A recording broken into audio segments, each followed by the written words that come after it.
ওই পাহাড়ার গাছ গাছালির নীল ঝর্ণার গান, জানি গো প্রভু, জানি যে শুধু সকলই তোমার দান।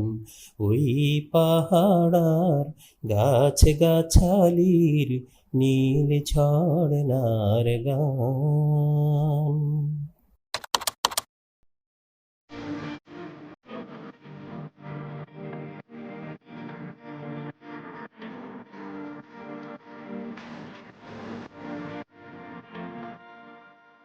স্বপ্নের দার্জিলিং ছেড়ে বেরিয়েছি সিকিমের উদ্দেশ্যে। পথিমধ্যে র্যাম্পো চেকপোস্টে আমাদের দাঁড়াতেই হলো। টিমের মধ্য থেকে সঞ্জয় দা আমাদের হয়ে কাগজগুলো চেকপোস্টে জমা দিতে গেছেন। আমরা এবার বসে থাকি কেন? কলকলধ্বনির আওয়াজ পেয়ে সেদিকেই পা বাড়ালাম। গিয়ে পেলাম প্রমত্তা তিস্তাকে, যার কোলে আগেও একবার নেমেছিলাম, আজ থেকে ঠিক 23 বছর আগে। এতক্ষণ অবশ্য তিস্তার পাড় দিয়েই এসেছি, তো সুযোগ ছিল, এখানে সিঁড়ি আছে, সুন্দর চমৎকার জায়গা আছে, নেমে গেছি তিস্তার পাড়ে। অত্যন্ত খরস্রোতা নদী, এখনো তো মাত্র শীত শেষ হলো, পানি কম কিন্তু গতি অত্যন্ত বেশি। বিকেল 4টা নাগাদ সিকিমের রাজধানী গ্যাংটকে পৌঁছানো গেল। হোটেলের নাম লোটাস ইন সামফেল। গ্যাংটকের এমজি মার্ট থেকে যার দূরত্ব 3 কিলোমিটার। হোটেল রুমে লাগেজ রেখে এসে লাঞ্চ সারলাম বিকেল 5টায়। এরপর যখন রুমে প্রবেশ করে জানালার পর্দা সরিয়ে দিলাম, মনে হলো স্বর্গ যেন এসে কাছে ডেকে নিয়ে গেল। বড় মনোহর সে দৃশ্য, চোখ ফেরানো যায় না। সে বিস্ময় আরও বিস্ময়কর হয়ে ধরা দিল যখন আঁধার নেমে এলো। গ্যাংটক শহরের এই হোটেল থেকে বাহিরের দৃশ্য, অসংখ্য অসংখ্য ঘর বাড়ি, মনে হবে যেন আকাশের তারা এগুলো, কিন্তু আসলে এগুলি হচ্ছে পাহাড়ের গায়ে গায়ে লাগানো ঘর বাড়ি। পরদিন সকালেই লাচুং যাবার কথা। সেই মোতাবেক প্রস্তুতি নিয়ে আমরা ঘুমাতে গেলাম। সকালে জিপে চেপে গাইড সহ আমরা 8 জন লাচুংয়ের উদ্দেশ্যে রওনা দিলাম। অনেক পাহাড়ে চড়েছি আমি, অনেক পাহাড়ে যাবার সুযোগ হয়েছে, কিন্তু গ্যাংটক থেকে লাচুং যাবার পথের এই রাস্তাখানির কোনো তুলনা হয় না। এর চেয়ে সুন্দর রাস্তা আমি এ পর্যন্ত দেখিনি। এর দুপাশের দৃশ্য এত মনোরম, বিশেষত পুরো রাস্তাটা জুড়ে, এখান থেকে সত্যিই চোখ ফেরানো যায় না। জায়গায় জায়গায় নানান রঙের পতাকা রয়েছে, সেই পতাকাগুলো যেন দুলে দুলে আমাদের স্বাগত জানাচ্ছে। এবং বাইরে যদি একটু দৃষ্টি দেই, দেখব উঁচু উঁচু পাহাড় আমাদের পাশে রয়েছে। একইভাবে দেখা যায় যে পাহাড়ের গায়ে সেই ঘর বাড়িগুলো, যেটি দার্জিলিং সিকিম অঞ্চলের সবচেয়ে বড় বৈশিষ্ট্য। লাচুং যাবার পথে একটি ছোট সাইজের টানেল পড়ে। তেমন সুদৃশ্য কিছু নয়, তবু টানেল আমার বরাবর ভালো লাগে। টানেলটি পার হবার সময় ড্রাইভার সাহেব গান ছেড়েছেন।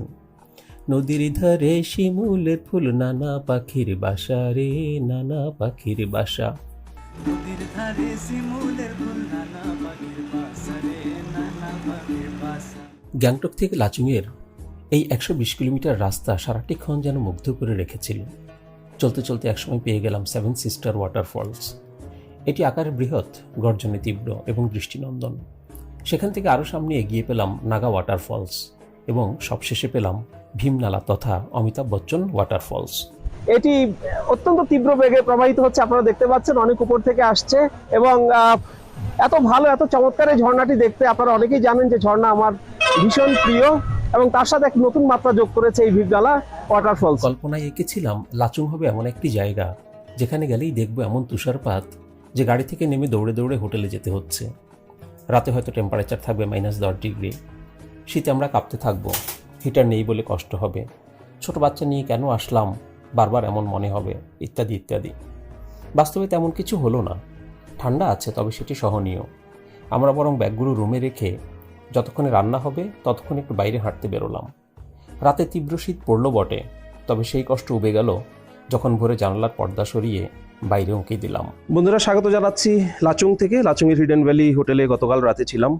গতকাল লাচুং আসতে আসতে বরফের চাদরে আবৃত যে পাহাড় চূড়াগুলো দেখে উদ্বেলিত হচ্ছিলাম, চিৎকার দিয়ে উঠছিলাম, সেটি আজ একেবারে ঘরের রুমের জানালা থেকে আমরা দেখতে পাচ্ছি। মনে হয় যেন হাত বাড়ালেই ধরা যাবে এরকম।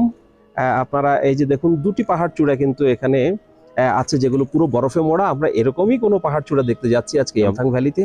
তবে আরও আশ্চর্যের যে একেবারে আমাদের রুমের পাশেই এক বিশাল আয়তন পাহাড় কিন্তু মাথা উঁচু করে দাঁড়িয়ে রয়েছে এবং তারই বাঁ পাশে আরেকটি চূড়া রয়েছে যেখানে কিন্তু আবার বরফে আবৃত রয়েছে সেই চূড়াটি।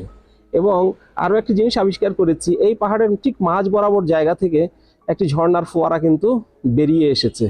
এটি আল্লাহর এক অপরূপ সৃষ্টি। বিশাল একটা পাহাড়ের মাঝখান থেকে কোথা থেকে এই ঝর্ণার উৎস বেরিয়ে এসে এখান থেকে পানি বেরোচ্ছে, এই আসলে সৃষ্টি নৈপুণ্য আল্লাহ রাব্বুল আলামিনের, এটি বোঝার সাধ্য আমাদের নেই। এই জন্যই আল্লাহ রাব্বুল আলামিন বলেছেন যে তোমরা ভ্রমণ করো পৃথিবীতে এবং সৃষ্টি নৈপুণ্য দেখো।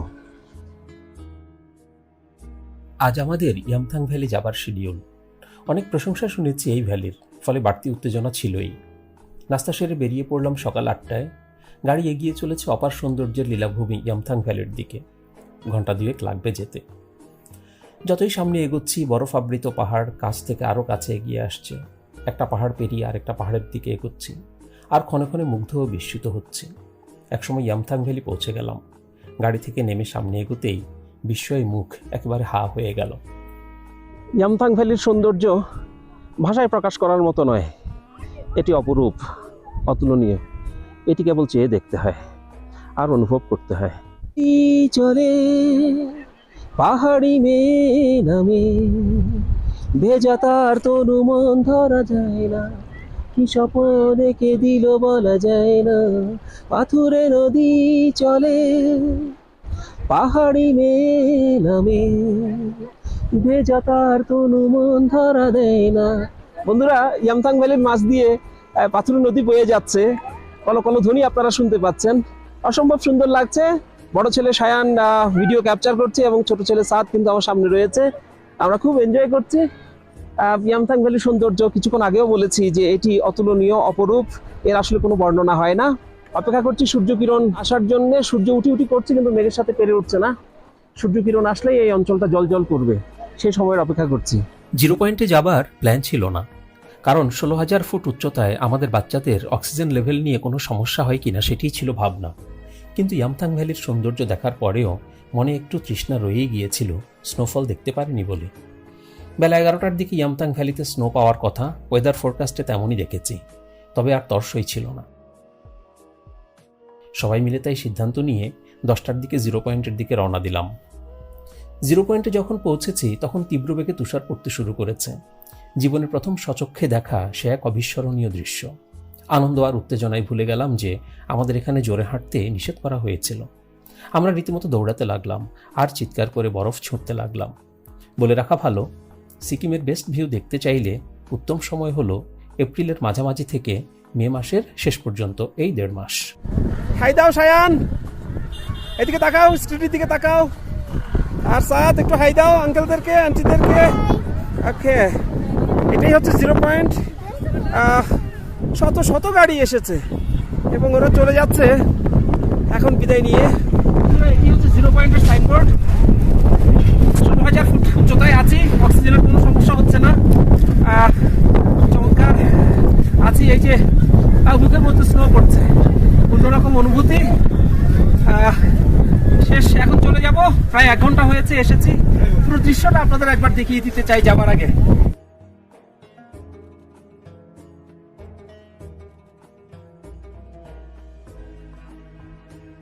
0 পয়েন্ট থেকে ফেরার সময় ইয়ামথাং ভ্যালিতেও স্নো পেলাম। এখানে এক ফুলের রাজ্যে গাড়ি কিছুক্ষণের জন্য থামলে দ্বিতীয়বার স্নো শাওয়ার নেবার জন্য দ্রুত নেমে পড়লাম। আমাদের টিমের মেয়ে 2জনকে দেখছি একেবারে ঘাসের উপর শুয়ে ফুল কানে গুজে দিয়ে ছবি তুলতে ব্যস্ত হয়ে পড়েছে। আমিও একটি বুনো ফুল এনে আমার স্ত্রীর হাতে দিলাম এবং অতঃপর আবার স্নোতে ভিজতে লাগলাম। সিকিমের আরেক বিস্ময়ের নাম ছাঙ্গু লেক। ইংরেজিতে একে বলা হয় সোমগো লেক। 12,000 ফুট উঁচুতে এত বড় এবং শান্ত স্নিগ্ধ একটি লেক মহান আল্লাহ তাআলার এক অনুপম সৃষ্টি। এই লেকের পাড় ধরে বাঁধানো রাস্তা চলে গেছে, যেখান দিয়ে ইয়াক ও মানুষ একই সাথে চলাফেরা করে। সেই পথের ধার দিয়ে শুভ্র বরফের চাদরে মোড়া রয়েছে ছোট বড় অনেক পাহাড়। অনেকে সেসব পাহাড়ে উঠছে এবং স্লাইডিং করে নিচে নেমে আসছে। আমি নিজেও কিন্তু স্লাইডিং করতে ছাড়িনি। যদি এই চতুর্দিকটা আপনাদেরকে দেখাই মোটামুটি 360 ডিগ্রি অ্যাঙ্গেলে, তাহলে আপনারা দেখতে পাবেন যে 0 পয়েন্টে বা ইয়ামথাং ভ্যালিতে যেরকম দৃশ্য আমরা পেয়েছি, সিমিলার দৃশ্য কিন্তু এখানে রয়েছে। লেকটি খুব সুন্দর দেখতে এবং এই আমার পিছনেই কিন্তু অনেকগুলো ইয়াক আছে, সেই ইয়াকের পিঠে স্যাডেল চাপানো আছে, চাইলে ইয়াক রাইড করা যায়। তো দেখা যাক সামনে আরও কী কী অ্যাক্টিভিটিস হয়, সেই মোতাবেক আপনাদের জানাবো ইনশাআল্লাহ। ধন্যবাদ, সঙ্গে থাকুন। ছাঙ্গু লেকের চতুর্দিকে বরফের চাদরে মোড়া পাহাড় রয়েছে, তার একটিতে উঠেছি আমরা কিছুক্ষণ আগে। সেই বরফে অবশ্য স্লাইডিংও করেছি। এখান থেকে কেবল কার যায়, এটি অত্যন্ত চমৎকার এবং নামকরা কেবল কার। আমরা কেবল কারে চড়বো আশা করছি। ছোট ছোট বাচ্চারা কিন্তু স্লাইডিং করছে এবং তারা বরফের মধ্যে খেলাধুলা করছে। বন্ধুরা, সাদ উঠে গেছে একেবারে বরফের উপরে, এই পাহাড় চূড়ায় পৌঁছে গেছে এবং আরো দুজন বাচ্চাও খুঁজে পেয়েছি যাদের সাথে ও বরফ ছোড়াছুড়ি খেলছে। আপনারা দেখতে পাচ্ছেন পিছনে সুবিশাল ছাঙ্গু লেক, এর চতুর্দিকে কিন্তু বরফে আবৃত পাহাড় রয়েছে। আমরাও একটি ছোট পাহাড়ের উপরে আছি। এখানকার বরফগুলো অতি নরম, বুট প্রয়োজন হয় এখানে, প্রচুর পিছলে এবং পা ডেবে যাচ্ছে। সাত কিছুক্ষণ আগে বরফ খেলা খেলেছে আরেক বাচ্চার সাথে, এবং ওই দূরে কিন্তু ইয়াক আছে, চাইলে এখানে ইয়াক রাইড করা যায়। আর আমি যেখানে দাঁড়িয়ে আছি তার ঠিক ওপাশে কেবল কার যায়, আমরা কেবল কারে চড়বো কিছুক্ষণ পরে। তার আগে লেক এবং তার আশেপাশের সৌন্দর্যগুলো একটু দেখে নিচ্ছি। এবং আপনারা দেখতে পাচ্ছেন আমার পিছনেও কিন্তু দীর্ঘ বিস্তৃত অঞ্চল জুড়ে যে পাহাড় রয়েছে সেগুলোতে বরফের চাদরে মোড়া। বরফ আবৃত পাহাড় থেকে আপনাদের স্বাগত জানাচ্ছি। চমৎকার একেবারে নরম পেজা তুলোর মতো বরফ কিন্তু এখানে পড়ে রয়েছে, এবং এটি বেয়ে বেয়ে উপরে ওঠার একটি পরিকল্পনা আমার এবং সাদের আছে। সঙ্গে থাকুন।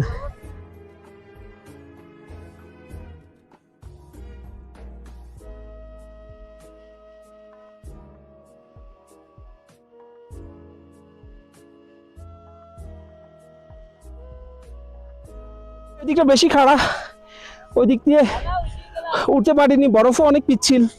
এখানে মোটামুটি একটা ট্রেল দেখা যাচ্ছে, অনেকে উঠেছে। আশা করছি এদিক দিয়ে উঠতে পারবো। সঙ্গে থাকুন।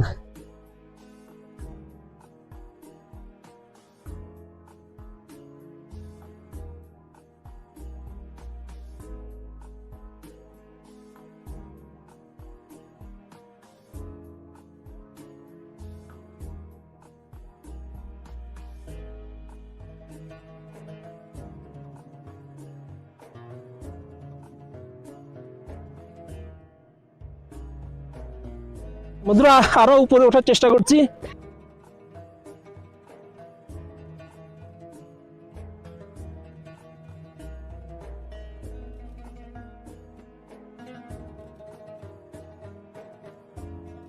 বন্ধুরা, মোটামুটি একটা উচ্চতায় উঠেছি আজকে। এই সময়ে কিন্তু গতকাল স্নো পড়েছিল, তবে আজকে স্নো নেই, প্রচুর সূর্যের আলো রয়েছে।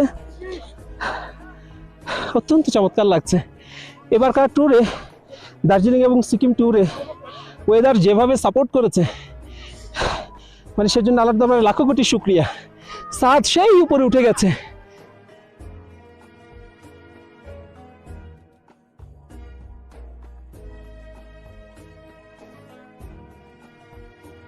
এই অঞ্চলের আরেক বিস্ময়ের নাম ছাঙ্গু লেক কেবল কার। 320 রুপি করে চার্জ পড়ে এটাতে চড়তে। যেখান থেকে এটি যাত্রা শুরু করে তার উচ্চতা 12,900 ফুট, এবং যেখানে গিয়ে এটি থামে তার উচ্চতা 14,500 ফুট। একেবারে খাড়া উঠে যায় এটি, কিছুটা ভয় লাগে বই কি। পাহাড় চূড়ায় উঠে কেবল কার থেকে যখন নামলাম, ওপাশের পাহাড় এক অপার বিস্ময় নিয়ে হাজির হলো। পুরো পাহাড়টা মেঘে ঢাকা এবং তীব্র বেগে মেঘ সেখান থেকে বয়ে যাচ্ছে। আমরা যে পাহাড়ে আছি সেটার শেষ মাথাও এমনকি ঢেকে যাচ্ছে। আমি তার মধ্য দিয়েই হেঁটে এই পাহাড়ের শেষ মাথায় পৌঁছে গেলাম। ফিরে আসবো বলে কেবল কারে আবার চেপে বসেছি। ঠিক তখন ছাঙ্গু লেককে মনে হচ্ছিল যেন একটি ছোট পুকুর। অসম্ভব সুন্দর এবং এক্সাইটিং একটি রাইড ওই পথটুকু ফেলে এসেছে। ধীরে ধীরে বিদায়ের ক্ষণ ঘনিয়ে আসছে। প্রকৃতির কোলে এই জলাশয় আল্লাহ রাব্বুল আলামিনের এক অনন্য সৃষ্টি। বন্ধুরা, চিরস্মরণীয় হয়ে থাকবে দার্জিলিং সিকিমের এই ট্যুরটি। ওই পাহাড়ার গাছ গাছালির নীল ঝর্ণার গান।